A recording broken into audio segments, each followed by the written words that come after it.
अस्सलाम वालेकुम। Now news के साथ मैं हूँ फाइजा शाह। सबसे पहले नजर डालेंगे आज की अहम खबरों पर।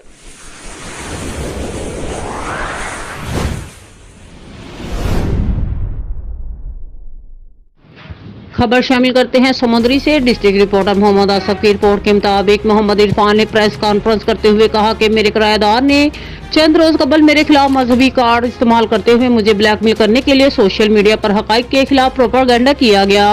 बाद तफ्तीश मुझे बेगुनाह करार दे दिया और इन्होंने मजीद क्या कहा, ये सुनते हैं। वीडियो वायरल करती तो के इशारे फैलाने वाली एक खुद साख्ता वीडियो थी, जिसको एसएचओ थाना सदर समुद्री ने इन्वेस्टिगेट किया और झूठी और बेबुनियाद वीडियो वायरल करने पर मुलजम के खिलाफ मुकदमा दर्ज कर दिया। हम पंजाब पुलिस के भी शुक्रगुजार हैं कि जिन्होंने इंसाफ फराहम किया और मुलजम के खिलाफ फौरी कार्रवाई की।